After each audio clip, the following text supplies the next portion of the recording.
ಓಂ ಶಾಂತಿ. ಇಂದಿನ ದಿನಾಂಕ 14/5/2024. ಪ್ರಾರ್ಥ ಮುರಳಿ ಬಾಪ್ತಾದ ಮಧುಬನ. ಮಧುರ ಮಕ್ಕಳೇ, ಆತ್ಮ ಅಭಿಮಾನಿಗಳಾಗಿ ನಾನು ಆತ್ಮನಾಗಿದ್ದೇನೆ, ಶರೀರವಲ್ಲ. ಇದು ಮೊದಲನೇ ಪಾಠವಾಗಿದೆ. ಈ ಪಾಠವನ್ನು ಎಲ್ಲರಿಗೂ ಚೆನ್ನಾಗಿ ಓದಿಸಿ. ಪ್ರಶ್ನೆ: ಜ್ಞಾನ ಹೇಳುವಂತಹ ವಿಧಾನವೇನಾಗಿದೆ? ಯಾವ ವಿಧಿಯಿಂದ ಜ್ಞಾನವನ್ನು ತಿಳಿಸಬೇಕು? ಉತ್ತರ: ಜ್ಞಾನದ ಮಾತುಗಳನ್ನು ಬಹಳ ಖುಷಿಯಿಂದ ಹೇಳಿ, ಉದಾಸೀನರಾಗಿ ಹೇಳಬೇಡಿ. ನೀವು ಪರಸ್ಪರದಲ್ಲಿ ಕುಳಿತು ಜ್ಞಾನದ ಚರ್ಚೆ ಮಾಡಿ, ಜ್ಞಾನದ ಮನನ ಚಿಂತನೆ ಮಾಡಿ, ನಂತರ ಯಾರಿಗಾದರೂ ತಿಳಿಸಿ. ತಮ್ಮನ್ನು ಆತ್ಮನೆಂದು ತಿಳಿದು ನಂತರ ಆತ್ಮನಿಗೆ ಹೇಳಿದಾಗ ಕೇಳುವವರಿಗೆ ಖುಷಿಯಾಗುತ್ತದೆ. ಓಂ ಶಾಂತಿ.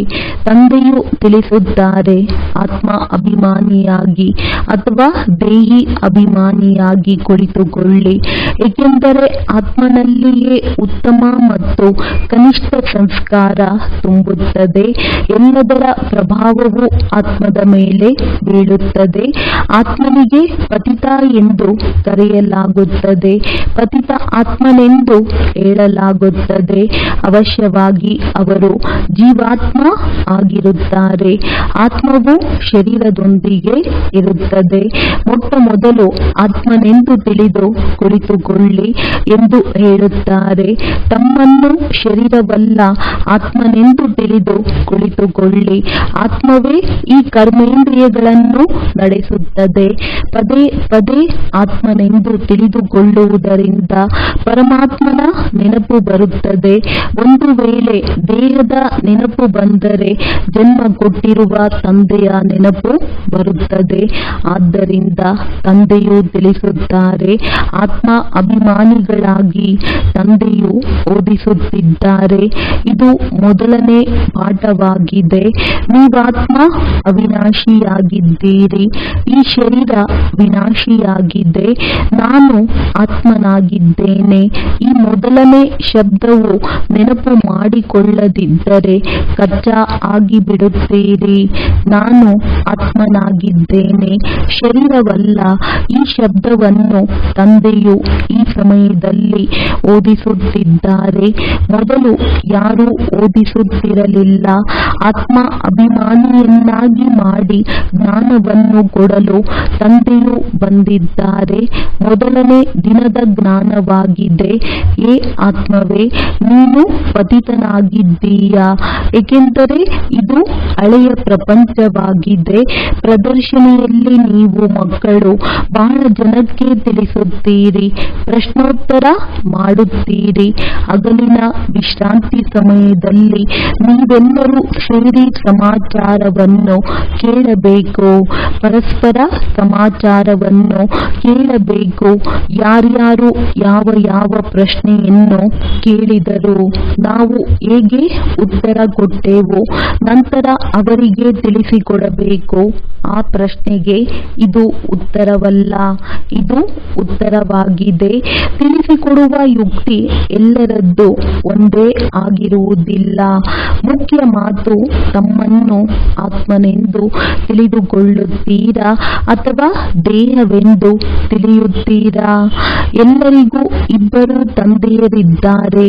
ದೇಹಧಾರಿಗಳಿಗೆಲ್ಲ ಲೌಕಿಕ ತಂದೆ ಇದ್ದಾರೆ, ಪಾರಲೌಕಿಕ ತಂದೆಯೂ ಇದ್ದಾರೆ.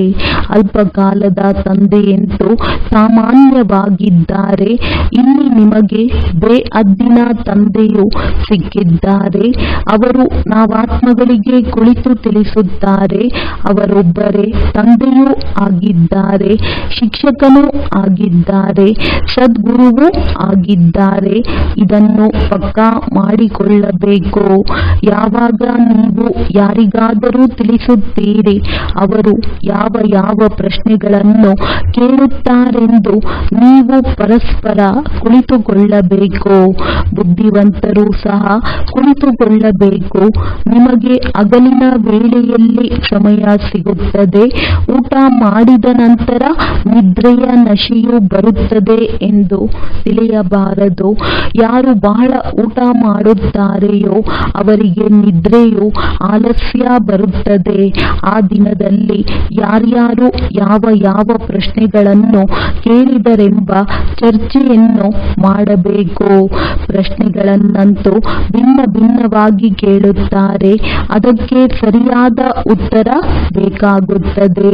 ನೋಡಬೇಕು, ಅವರನ್ನು ತಂದೆಯ ಆಕರ್ಷಣೆಯಲ್ಲಿ ತಂದಿದ್ದೇವೆಯೇ? ಸಮಾಧಾನವಾಯಿತೆ? ಇಲ್ಲದಿದ್ದರೆ ನಂತರ ತಿದ್ದಬೇಕು. ಯಾರು ಬುದ್ಧಿವಂತರಿದ್ದಾರೆಯೋ ಅವರು ಕುಳಿತುಕೊಳ್ಳಬೇಕು. ಊಟ ಮಾಡಿ ಬೇಗ ನಿದ್ರೆ ಬಂದಿತೆಂದು ಹೇಳಬಾರದು. ದೇವತೆಗಳು ಬಹಳ ಕಡಿಮೆ ಊಟ ಮಾಡುತ್ತಾರೆ, ಏಕೆಂದರೆ ಖುಷಿ ಇರುತ್ತದೆ ಎಲ್ಲವೇ. ಆದ್ದರಿಂದ ಖುಷಿಯಂತಹ ಔಷಧಿ ಇಲ್ಲವೆಂದು ಹೇಳಲಾಗುತ್ತದೆ. ನೀವು ಮಕ್ಕಳಿಗೆ ಅಪಾರವಾದ ಖುಷಿಯಾಗಬೇಕು. ಬ್ರಾಹ್ಮಣರಾಗುವುದರಲ್ಲಿ ಬಹಳ ಖುಷಿ ಇದೆ. ಅವರಿಗೆ ಖುಷಿಯಾದಾಗಲೇ ಬ್ರಾಹ್ಮಣರಾಗುತ್ತಾರೆ. ದೇವತೆಗಳಿಗೆ ಖುಷಿ ಇದೆಯಲ್ಲವೇ? ಆದ್ದರಿಂದ ಅವರ ಬಳಿ ಧನ ಸಂಪತ್ತೆಲ್ಲವೂ ಬಹಳ ಇರುತ್ತದೆ. ಅವರಿಗೆ ಖುಷಿಯೂ ಸಾಕಷ್ಟಿರುತ್ತದೆ. ಖುಷಿ ಇರುವಾಗ ಊಟವನ್ನು ಬಹಳ ಕಡಿಮೆ ತಿನ್ನುತ್ತಾರೆ. ಇದೊಂದು ನಿಯಮವಾಗಿದೆ. ಹೆಚ್ಚು ಊಟ ಮಾಡುವವರಿಗೆ ಹೆಚ್ಚು ನಿದ್ರೆ ಬರುತ್ತದೆ. ಯಾರಿಗೆ ನಿದ್ರೆಯ ನಶೆ ಇರುತ್ತದೆಯೋ ಅವರು ಯಾರಿಗೂ ತಿಳಿಸಲು ಸಾಧ್ಯವಾಗುವುದಿಲ್ಲ. ಬಲವಂತವಾಗಿ ಹೇಳುತ್ತಾರೆ, ವಿವಶವಾಗಿರುತ್ತಾರೆ. ಈ ಜ್ಞಾನದ ಅಂಶಗಳನ್ನು ಬಹಳ ಖುಷಿಯಿಂದ ಕೇಳಬೇಕು ಹಾಗೂ ಹೇಳಬೇಕಾಗಿದೆ. ತಿಳಿಸಿಕೊಡಲು ಬಹಳ ಸಹಜವಾಗಿರುತ್ತದೆ. ಮೂಲ ಮಾತು ತಂದೆಯ ಪರಿಚಯ ಕೊಡುವುದಾಗಿದೆ. ಬ್ರಹ್ಮನನ್ನಂತೂ ಯಾರೂ ಸಹ ತಿಳಿದಿಲ್ಲ. ಪ್ರಜಾಪಿತ ಬ್ರಹ್ಮನೂ ಇದ್ದಾರೆ, ಅನೇಕ ಪ್ರಜೆಗಳಿದ್ದಾರೆ. ಪ್ರಜಾಪಿತ ಬ್ರಹ್ಮ ಹೇಗಾಗುತ್ತಾರೆ ಎನ್ನುವುದರ ಕುರಿತು ಬಹಳ ಚೆನ್ನಾಗಿ ತಿಳಿಸಬೇಕು. ತಂದೆಯು ತಿಳಿಸುತ್ತಾರೆ, ಇವರ ಅನೇಕ ಜನ್ಮಗಳ ಅಂತ್ಯದ ಜನ್ಮದಲ್ಲಿಯೂ ಅಂತ್ಯದಲ್ಲಿ ವಾನಪ್ರಸ್ಥ ಸ್ಥಿತಿಯಲ್ಲಿ ನಾನು ಪ್ರವೇಶ ಮಾಡುತ್ತೇನೆ. ಇಲ್ಲದಿದ್ದರೆ ರಥವೆಲ್ಲಿಂದ ಬರಬೇಕು? ರಥವು ಶಿವ ತಂದೆಗಾಗಿಯೇ ಗಾಯನವಿದೆ. ಅವರ ರಥದಲ್ಲಿ ಹೇಗೆ ಬರುತ್ತಾರೆಂದು ಗೊಂದಲವಾಗುತ್ತಾರೆ. ರಥವಂತೂ ಅವಶ್ಯವಾಗಿ ಬೇಕು, ಕೃಷ್ಣನಂತೂ ಆಗಲು ಸಾಧ್ಯವಿಲ್ಲ. ಆದ್ದರಿಂದ ಅವಶ್ಯವಾಗಿ ಈ ಬ್ರಹ್ಮನ ರಥ ಮೂಲಕವೇ ತಿಳಿಸುತ್ತಾರೆ, ಮೇಲಿಂದಂತೂ ಹೇಳುವುದಿಲ್ಲ. ಹಾಗಾದರೆ ಬ್ರಹ್ಮನು ಎಲ್ಲಿಂದ ಬಂದರು? ತಂದೆಯೇ ತಿಳಿಸುತ್ತಾರೆ. ಯಾರು 84 ಜನ್ಮಗಳನ್ನು ತೆಗೆದುಕೊಂಡಿದ್ದಾರೆಯೋ ಅವರಲ್ಲಿ ನಾನು ಪ್ರವೇಶಿಸುತ್ತೇನೆ. ಅವರು ಸ್ವಯಂವನ್ನು ತಿಳಿದುಕೊಂಡಿಲ್ಲ, ಆದರೆ ನಾನೇ ತಿಳಿಸುತ್ತೇನೆ. ಕೃಷ್ಣನಿಗೆ ರಥದ ಅವಶ್ಯಕತೆ ಇಲ್ಲ. ಕೃಷ್ಣನೆಂದು ಹೇಳಿದರೆ ಭಗೀರಥನ ಹೆಸರು ಲೋಪವಾಗಿ ಬಿಡುತ್ತದೆ. ಕೃಷ್ಣನಿಗೆ ಭಗೀರಥನೆಂದು ಹೇಳಲು ಆಗುವುದಿಲ್ಲ. ಕೃಷ್ಣನ ಮೊದಲನೇ ಜನ್ಮ ರಾಜಕುಮಾರನಾಗುವುದಾಗಿದೆ. ಮಕ್ಕಳ ಆಂತರ್ಯದಲ್ಲಿ ವಿಚಾರ ಸಾಗರ ಮಂಥನ ನಡೆಯಬೇಕಾಗಿದೆ. ಇದನ್ನು ಮಕ್ಕಳು ತಿಳಿದುಕೊಂಡಿದ್ದೀರಿ. ಈ ಮಾತುಗಳನ್ನು ಶಾಸ್ತ್ರಗಳಲ್ಲಿ ಬರೆದಿಲ್ಲ. ಉಳಿದಂತೆ ವಿಚಾರ ಸಾಗರ ಮಂಥನ ಮಾಡಿದ ಕಳಸವನ್ನು ಲಕ್ಷ್ಮಿಗೆ ಕೊಟ್ಟರೆಂಬ ಮಾತು ಸರಿಯಾಗಿದೆ. ಅವರು ನಂತರ ಅನ್ಯರಿಗೆ ಅಮೃತವನ್ನು ಕುಡಿಸಿದಾಗ ಸ್ವರ್ಗದ ಬಾಗಿಲು ತೆರೆಯುತ್ತದೆ.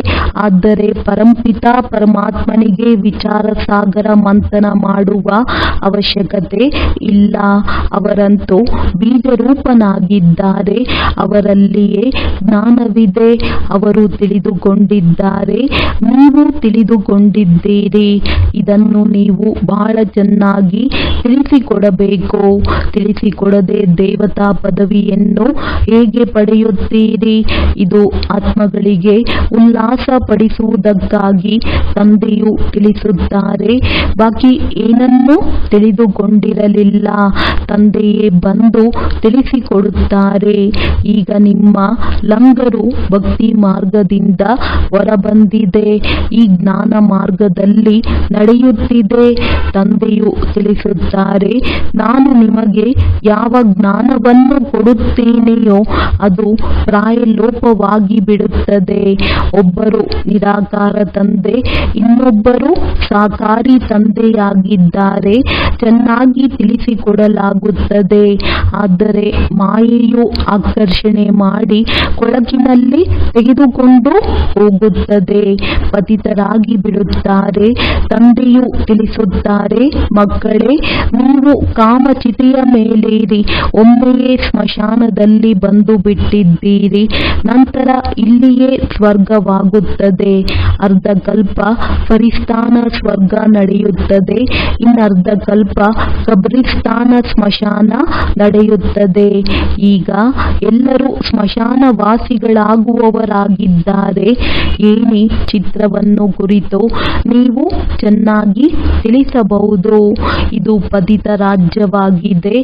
ಇದರ ವಿನಾಶವಂತೂ ಅವಶ್ಯವಾಗಿ ಆಗಲಿದೆ. ಈ ಭೂಮಿಯ ಮೇಲೆ ಈಗ ಸ್ಮಶಾನವಿದೆ. ನಂತರ ಇದೇ ಭೂಮಿಯೇ ಪರಿವರ್ತನೆಯಾಗುತ್ತದೆ. ಅರ್ಥಾತ್ ಕಬ್ಬಿಣದ ಯುಗದಿಂದ ಚಿನ್ನದ ಯುಗವುಳ್ಳ ಪ್ರಪಂಚವಾಗುತ್ತದೆ. ನಂತರ ಎರಡು ಕಲೆ ಕಡಿಮೆಯಾಗುತ್ತದೆ. ತತ್ವಗಳಲ್ಲಿಯೂ ಕಲೆ ಕಡಿಮೆಯಾಗುತ್ತಾ ಹೋಗುತ್ತದೆ. ಆಗ ಆಪತ್ತುಗಳು ಉಲ್ಬಣಗೊಳ್ಳುತ್ತದೆ. ನೀವು ಎಲ್ಲರಿಗೂ ಬಹಳ ಚೆನ್ನಾಗಿ ತಿಳಿಸಿಕೊಡುತ್ತೀರಿ. ಒಂದು ವೇಳೆ ಅವರು ತಿಳಿದುಕೊಳ್ಳದಿದ್ದರೆ ಅವರು ಕವಡೆಯಂತೆ ಅವರಿಗೆ ಏನೂ ಬೆಲೆ ಇರುವುದಿಲ್ಲ. ಇದರ ಬೆಲೆಯನ್ನು ತಂದೆಯೇ ಕುಳಿತು ತಿಳಿಸುತ್ತಾರೆ.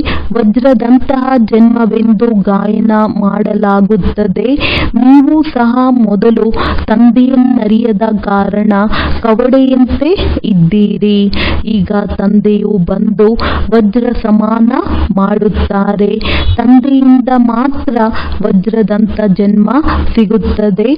ನಂತರ ಕವಡೆಯಂತೆ ಏಕೆ ಆಗುತ್ತೀರಿ? ನೀವೀಗ ಈಶ್ವರಿಯ ಸಂತಾನರಾಗಿದ್ದೀರಿ. ಆತ್ಮಗಳು ಮತ್ತು ಪರಮಾತ್ಮ ಬಹಳ ಕಾಲದಿಂದ ಅಗಲಿ ಹೋಗಿದ್ದರು ಎಂದು ಗಾಯನವಿದೆ. ಶಾಂತಿಧಾಮದಲ್ಲಿರುವ ಮಿಲನದಲ್ಲಿ ಯಾವ ಲಾಭವೂ ಇಲ್ಲ.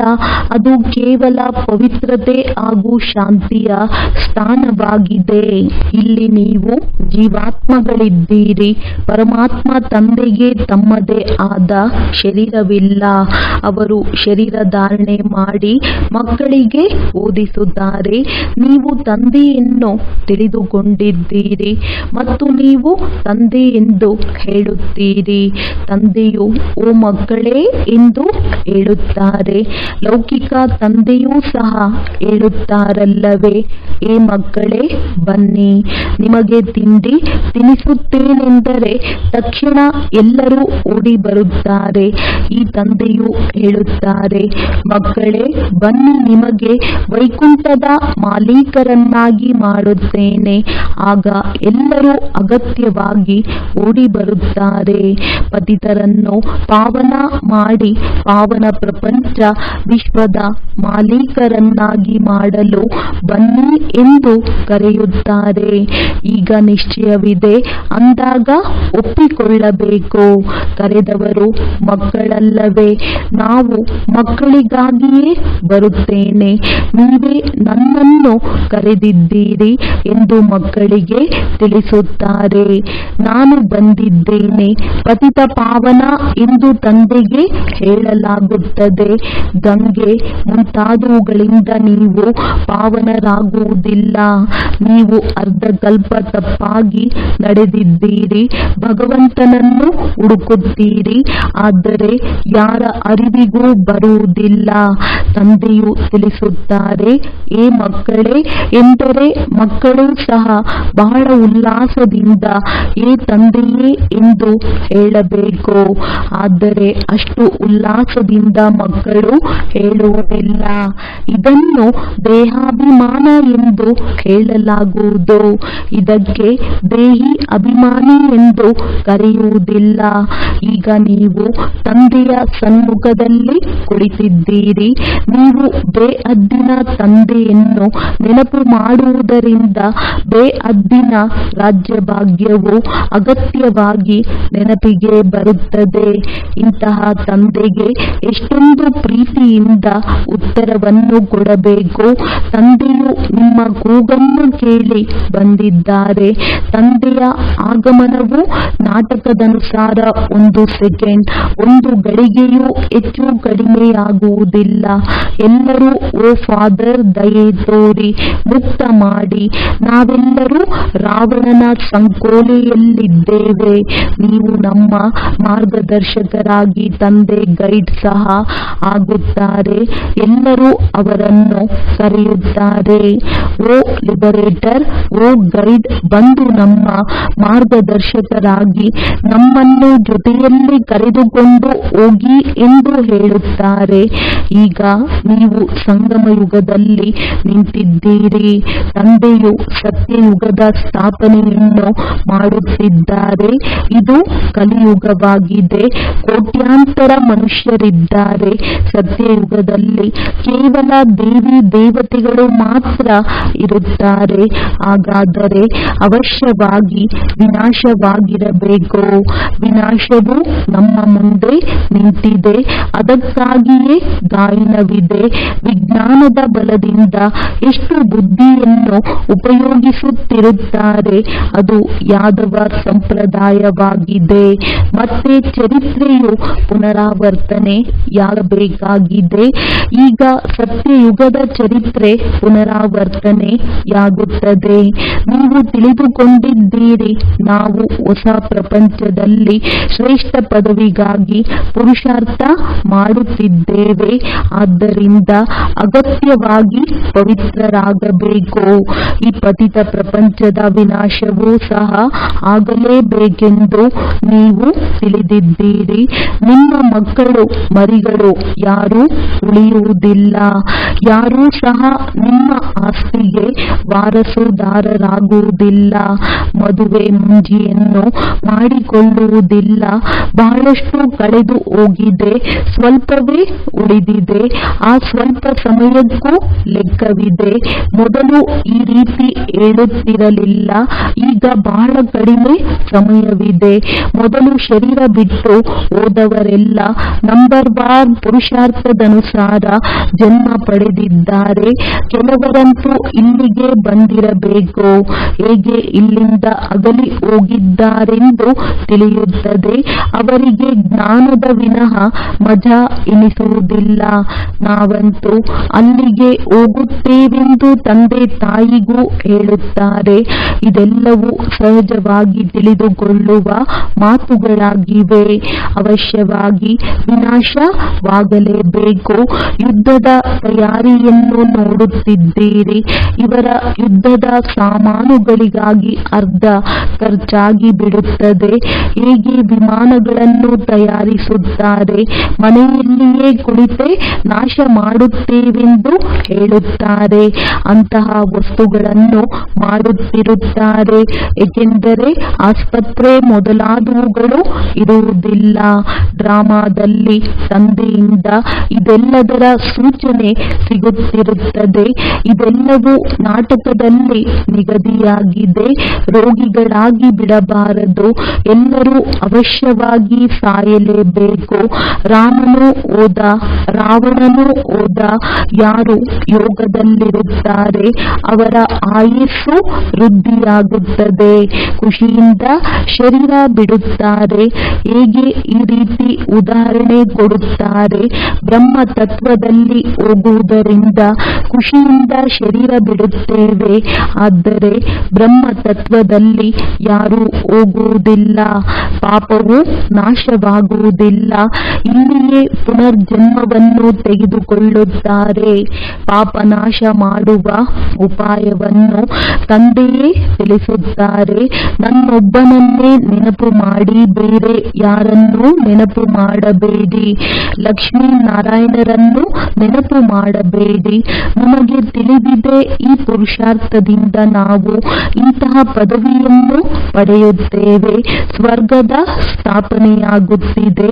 ನಂಬರ್ 1 ಪುರುಷಾರ್ಥದನುಸಾರ ಪದವಿಯನ್ನು ಪಡೆಯಲು ಓದುತ್ತಿದ್ದೇವೆ.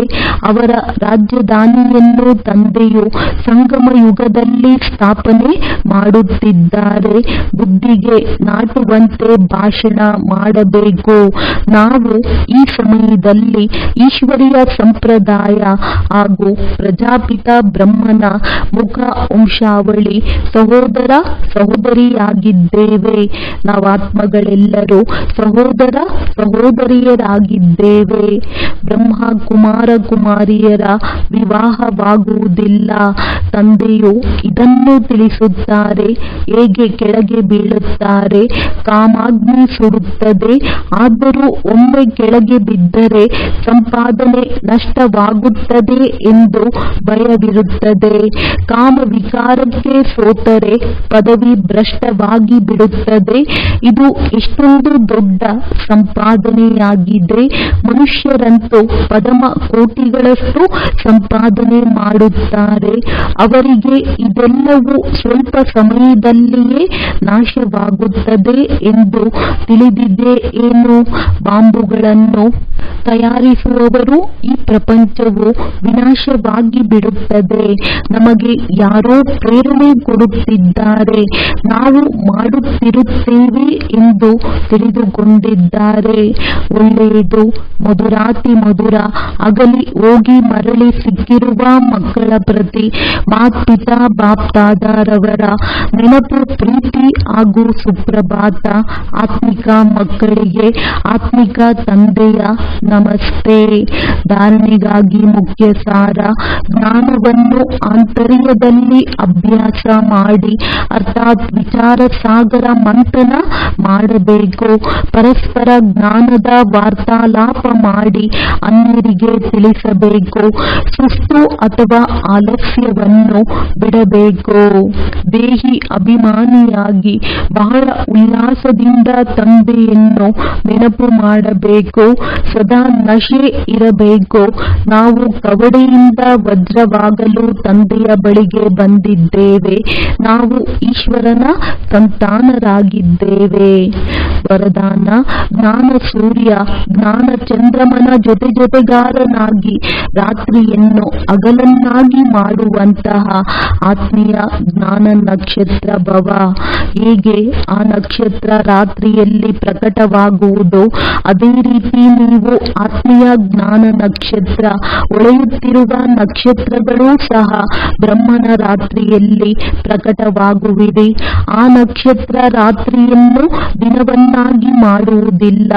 ಆದರೆ ನೀವು ಜ್ಞಾನ ಸೂರ್ಯ ಜ್ಞಾನ ಚಂದ್ರಮನ ಜೊತೆಗಾರರಾಗಿ ರಾತ್ರಿಯನ್ನು ದಿನವನ್ನಾಗಿ ಮಾಡುವಿರಿ. ಅವು ಆಕಾಶದ ನಕ್ಷತ್ರಗಳಾಗಿವೆ. ನೀವು ಧರಣಿಯ ನಕ್ಷತ್ರಗಳಾಗಿರುವಿರಿ. ಅವು ಪ್ರಕೃತಿಯ ಶಕ್ತಿಯಾಗಿದೆ. ನೀವು ಪರಮಾತ್ಮ ನಕ್ಷತ್ರ ಆಗಿರುವಿರಿ.